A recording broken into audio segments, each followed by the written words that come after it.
presentation up on YouTube?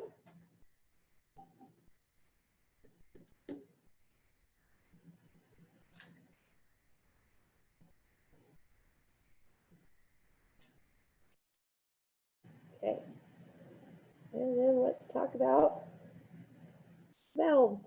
We'll start talking about some generic types and their uses, and then we'll get to specific types next week.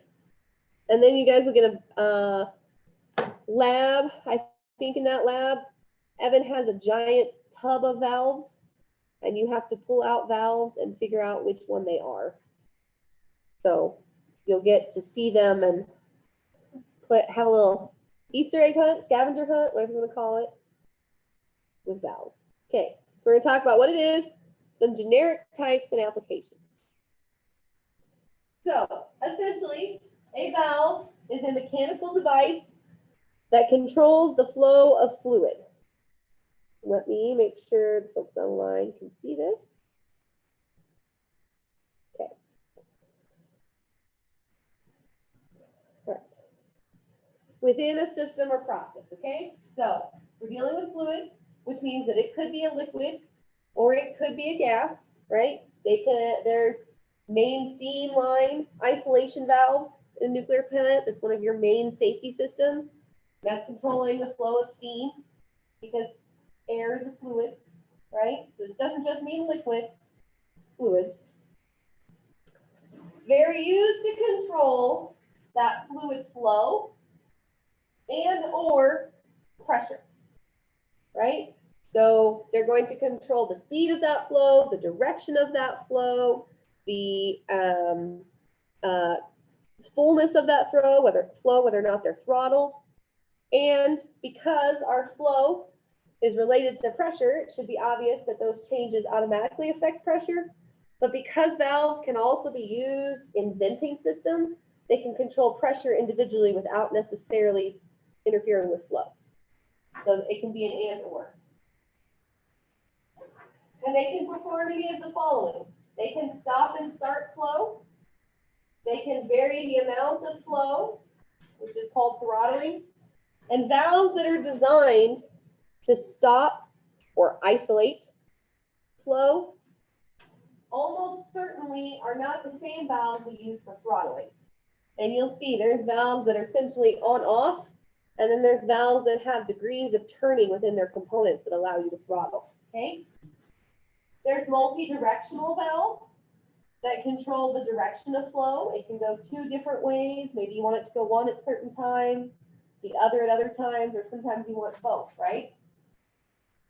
You can regulate your downstream pressure, right? So if you have a part of the process that needs to be maintained in a specific pressure, as pressure fluctuations happen in your system, which they do, you use a valve at a different part of the system that's allowed to fluctuate more, and you essentially fluctuate that system pressure on purpose in order to maintain the system pressure in the area you need. And then, of course, they can be used for venting to relieve overpressure. Okay? Most valves can do at least one of these. Lots of valves can do multiple of these functions. Okay, we talked about the fact that if you have a stop and start or an isolation valve, it's probably not going to be the same type of valve that does throttling, but an isolation valve may be used for venting, right? So you can usually do multiple of these functions. And most of the time, there's a multitude of different valve types used in a single system, all to accomplish slightly different applications and to serve slightly different purposes. Valves are in some ways a little bit easier than pumps. One, because a lot of times they're smaller and have less parts. But two, because pretty much all valves have the same basic parts. When we talked about centrifugal pumps versus other types, there were some different parts, right? Even if the little bit of the internal parts are somewhat different, we have a diaphragm, or we have a disc, we have a gate, we have a globe, you're still going to have these basic parts, okay? So we have our valve body, which is the part that you see that houses the internals, okay? And the bonnet essentially connects the body the actuator, okay? Inside here is going to be the trim. In this particular one, they show us a disc and a seat, right, for this valve. So to me, this looks like some sort of maybe gate valve where this pops up and down. I'm not sure. I think this is labeled in your viewing handbook. But in here is the trim. That's the part that will vary from valve to valve, what the actual internal piece is that controls that fluid flow. And some of the valves we'll talk specifically about those internal components. But if you don't know, generically, whatever's inside is the trim. Okay? The actuator is whatever makes it go. We could have a float, we could have a current, we could have a manual, hand-operated valve. And then there's packing, which essentially prevents the fluid from leaking out of the trim at that connection point. Okay? I'm not going to go over that in a ton of detail, one, because I'm going to assume you guys are going to do the reading for the individual parts for next week. And you're all going to talk about it in class, so we're going to get a chance to go over it. But this, as an overview, is a pretty good way to start getting familiar with those terms. Okay. I'm also not going to go over every type of valve today, and probably even next week as we start the discussion, just since I'm letting you guys randomly pick the two types of valves we want to talk about. We may not go over every single valve type. And even if all we did in this class was talk about valve types, we may not get you to be familiar with every single type of valve that's out there. There's so many, right? So what I want you guys to get from this is, one, familiarization with what are the most common types that you're going to see in the nuclear industry, and then the ability to understand that they fall within some select categories. And so even if you've never seen that valve before, if you understand its purpose and which one of these categories, which we'll talk about in just a second, it fits in, you kind of understand already how it works. And you can get the specifics on the job. Okay? Different applications, you have a different particular type of valve. There's different systems and fluids, environments. Certain valves are meant to resist corrosion. And so the parts that they have in contact with the fluid are designed differently than the part that actually moves it, right? So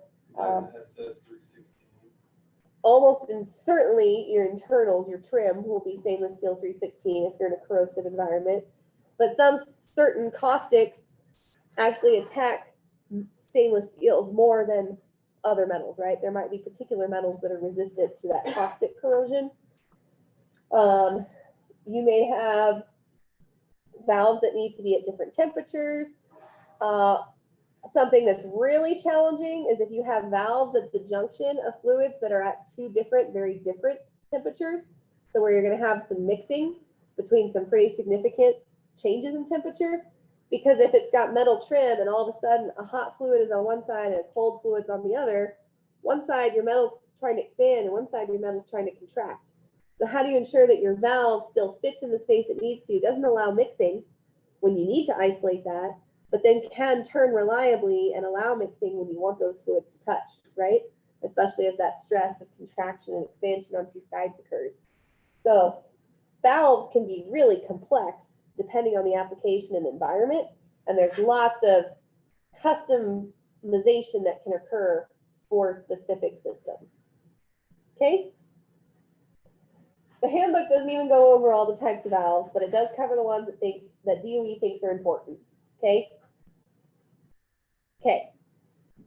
We've discussed this a little bit, but each valve in each place that you put it in your system has a specific purpose, and it's going to meet specific needs of the system. So before you can determine if the valve is correct, and therefore understand what it operates like and how you should operate it, you have to know what needs you have at that junction that called for a valve, right? Are you throttling it? Are you isolating it? Do you need a specific type of material because of the corrosive environment, or like we talked about, temperature differentials? Do you need a high pressure valve that won't allow water to leak out or fluid to leak out?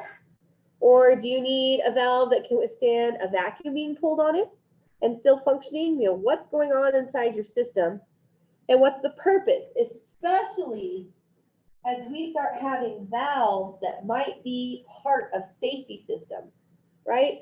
Our main steam line isolation valve, when we're producing steam in a reactor, it's going to the steam turbine, it's producing electricity. That's the main flow of how our coolant works, right? We remove excess heat by creating steam. So if we have a natural disaster, like what happened at Hurricane Katrina here in the US, and we had multiple power plants get knocked offline by the hurricane, and then they had no ability to put power on the grid, right? They were fortunately able to shut down, and their on-site emergency coolant worked. But what if you needed to get rid of waste heat, right? And you can't be producing electricity in a generator that's no longer hooked up to a grid. It doesn't exist, right? So you have to have some way to turn off putting that steam into your turbine system and have some other path for that heat to be accessed somewhere, right? That's accomplished using valves and piping, but directing that steam to the normal or the emergency system is done with valves, right? Which means if those are safety valves, they have to be extremely reliable. They have to be valves that never fail and that will always be able to change that flow between the two areas you need it to go, right? So reliability of your valves, testing your valves, having your pipe split into 3 systems with 3 valves, so for sure at least one of them works, right? All of these are going to be giving us our specific needs for how we use the valves in the system. And different valve types have advantages and disadvantages, right? A valve that can throttle allows you to slowly change flow up and down, and you have less concerns about water hammer, and you have a range of flow that you can create. But it always is designed to allow some flow through, right? So maybe it doesn't seal as well as an isolation valve that's meant to be on-off. However, if you don't turn your on-off valve off and on slowly enough, what problem are we going to have? Water hammer or steam hammer, right? So you may have a need to use an isolation valve, but you have to be able to use it correctly, right? So you're going to have different advantages and disadvantages based on the type, which are going to govern your application based on its needs, okay? And then even though we talked about they have the same basic components, and essentially at a high level, the function is to control flow for all valves, right? The method can vary dramatically, right? You can use a diaphragm or a disc or a gate, and you can have all these different actuators connected that make response time more or less, right? And so understanding how that system fits together and makes a complete valve system is also really important. So I talked several times about how there's some generic categories of valves. There are 4 methods essentially for controlling the flow through a valve. Every valve is going to fit into one of these 4 categories. And within that category, because how they operate is so similar, even if you don't know the specific valve type, if you know which of these it does, you can relate it to a valve you are familiar with, and you can understand generically how it does operate, okay? So, type 1, there's going to be a disc or a plug that moves into or against an orifice, okay? You've got some orifice that it's going to flow against. You're either going to move into, right? You're going to move in and out and create flow around it, or you're going to slide against, okay? So you're going to slide against it, okay? And that plug or disc is going to essentially allow you to throttle by how much it's put in, right? So our globe valve or a needle valve how much you take that needle in and out of the orifice, right, allows more or less water to flow through the opening in your valve, right? So if you move a disc or a plug into or against the opening in your valve, you're going to be able to throttle. You're going to have at least one disc or plug that needs to be completely submerged in the fluid, right? So it's going to need to be able to resist corrosion at those flow rates and temperatures. And you're going to have to be able to move this disc or plug regardless of the pressure being created by the flow, because you're moving against that flow, right? So the valve itself has to be able to generate enough pressure on its trim, on its internal components, that it can actually completely close itself. Okay? Type 2. You're going to slide a flat, cylindrical, or spherical surface across an orifice. For example, gate and plug valves. So I really like gate valves. I think they're super easy to understand, and I'm familiar with them because they're used all the time. In a gate valve, you guys have seen a guillotine, right? Like the French Revolution, okay? So you got the same kind of structure, except instead of having your blade at an angle, you have a straight across orifice. You just slide down. And now that fluid can't flow where that sheet slides down into, right? And it's a very similar motion, except it's not as prone to error as just dropping a rope, right? The French did not design the best execution device and had a lot of issues. But a gate valve flows very carefully. So one of the issues is this flat surface has to stay flat. So whatever flow and pressure you're creating in your pipe, you can't deform your gate. So a lot of times the way that that's dealt with is they pull that gate up all the way above and out of the flow. So there's not pressure, you know, it's not held in place here, and this part's subjected to pressure and it's slowly bending. So then it has trouble fitting into its seat, right? They'll completely remove that when they open it, even though you can open it more or less to throttle. It's just not typically preferred for that use. So this would be a great type of valve where you're typically going to be isolating, but may occasionally have an application where you do need to throttle. Okay? You can also rotate a disc or a ellipse about a shaft that extends across part of the orifice, right? So this is how a butterfly valve or ball valve works, right? You've got essentially a disc, right? That's your valve, and as you rotate it around a shaft, you leave part of it open and you have more or less flow. These are some of the ideal throttling types of valves, because as you do that rotation, you're not worried about deformation. It's round, water can flow over that really easy without striking a flat surface that's going to cause deformation. And it's incredibly easy because a circle can be essentially broken up into infinite degrees, right? So it's almost infinite how much you can open or close that valve. You can also move a flexible material into the flow passage. For example, this would be diaphragm and pinch valves. And so this is really great when you need some sort of relief, where you can design that diaphragm to be rigid under certain flow conditions and pressure, and then allow it to be moved by the change in pressure or flow. It's flexible. And so essentially your actuator's inside your valve and it can flow through this diaphragm. So that's a good application for those, but you can also design diaphragm valves that are a little bit more rigid, but they're great for venting. So did you say use for relief in change of flow and pressure, or just pressure? Either, yep. And then as we said, each method has some characteristics that make it the best choice for a given function But if you essentially are able to look at a valve and say, which of these 4 categories does it fit in? You already know a lot about how that valve operates. Okay, so we're gonna watch a couple videos. And then again, just one more reminder, do the reading from the handbook and be prepared to talk about at least 2 of the different types in the reading.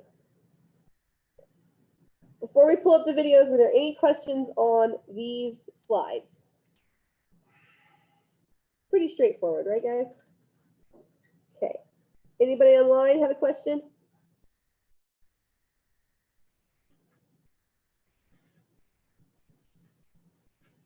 I'm trying to get an HR spot. I need to know those valves. You would?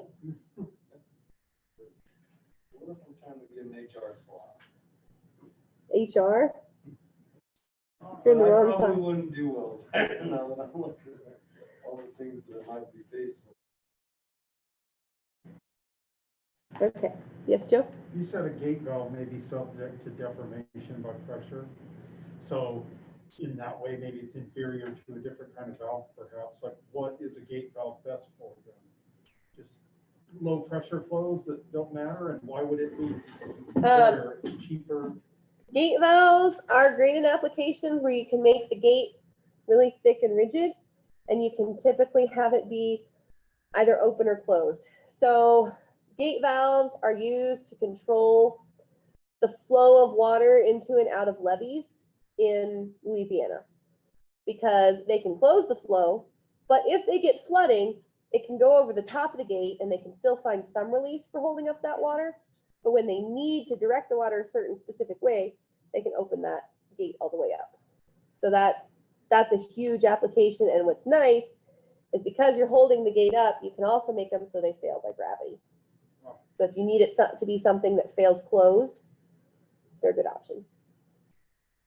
That'd be cool until you got a giant irrigation puddle sitting somewhere you don't want it to be. Or wherever. Okay. So this is going to talk a lot about valve construction and components. It's fairly detailed. I think it's a good video. So let me make sure that I have shared the audio with everyone who's online.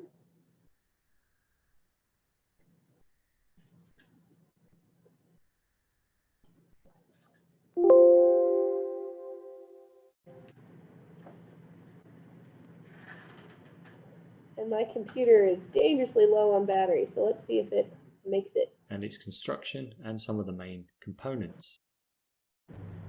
Idaho homeowners, if you have a power meter like this on the side of your house, you can qualify to get free solar panels installed at no cost.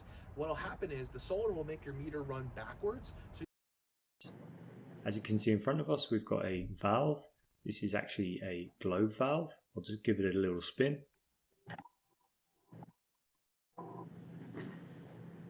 And what we're going to do is work through the exterior of the valve first, and I'll explain to you the main components of the valve. And then we'll take a cross section of the valve and I'll show you some external components. So let's start at the top. At the top of the valve, we have what's called an actuator. Now an actuator, it may be pneumatic or hydraulic, or it may be manually operated or perhaps even electrically operated, such as with a motor. But the actuator is essentially opening or closing the valve, or moving it to a position between opening or closing, which is known as throttling. As we can see here, this is a hand operated valve. This is a hand wheel. If we zoom in, we can see some labeling. On the right, we have close, and on the left, we have open.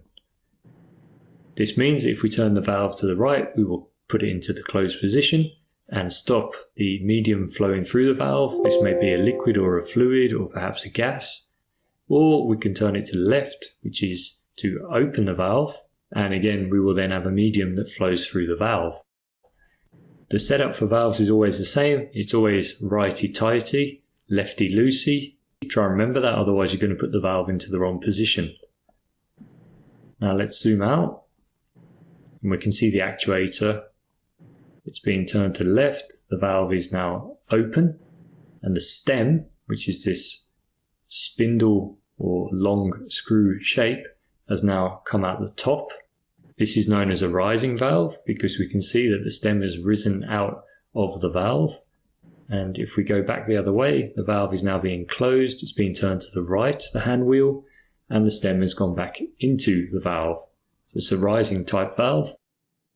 Zoom out, you can see that the stem comes down, and you can see it here continuing down into the main valve body. And at this point here, we actually enter the sealing arrangement, or part of the sealing arrangement for the valve. So there's always going to be some sort of a sealing arrangement to stop the fluid or the gas passing between the valve and the stem and leaking outwards.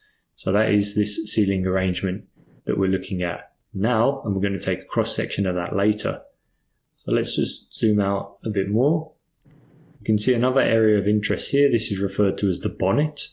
The bonnet is held on by these array of nuts going around the entire top of the valve, and the bonnet is designed so that we can open the valve and access the internals.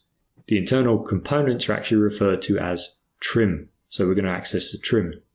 Almost all valves will have some form of bonnet because it is essential to be able to get in there and maintain the valve. However, there are exceptions to this. Some valves are not maintained in this manner, especially some of the smaller valves that have a lower monetary value. In other words, it doesn't make sense to repair them or maintain them. It's a lot easier and quicker just to replace them. Let's go down a bit further. We can see we've got a connection on the end. This connection with all the holes, these holes are actually for passing bolts through, and then we will use a bolt and nut arrangement to tighten the flange. That is, if we look from the side here, this whole section, that's referred to as a flange, and each end has a flange. We can see another flange here, and the flange enables us to connect to the piping and support the valve between the piping. Typically we're going to use nuts and bolts, although it is possible also to weld the flanges to the pipework. Obviously, once you've welded the valve to the pipework, it's a lot more difficult to remove than if you've used a nut and bolt arrangement. But you'll generally only use this welding type arrangement when the medium flowing through the valve is particularly hazardous. Now, each of the flanges also has a sealing arrangement. This allows us to seal the valve to the pipework. And if we can see here, this sealing arrangement is the black highlighted area we're looking at now. It has a ridged profile. This helps it to seal. And typically we use a paper gasket or maybe a nitrile rubber gasket. And that will help us to seal the valve to the pipework when we clamp the nuts and bolts together. The main reason for the gasket is simply that if we tried to clamp two metal surfaces together, there would be some sort of leakage. And this is because when you press two metal surfaces together, they're both quite hard. So when you press them together, they don't seal very well. There's always some sort of a gap between them unless you use a very soft metal. So what we'll do, we'll use some sort of rubber or paper gasket and we'll squeeze that between the two metal surfaces, and this will then form our seal. We can see the inlet and discharge holes. Not sure which is which. I have to have a look around the valve. You can see here on the side that there is actually a flow indicator. That is this arrow here. So the flow is coming from the left and going to the right. That means that on the left hand side we have the suction or the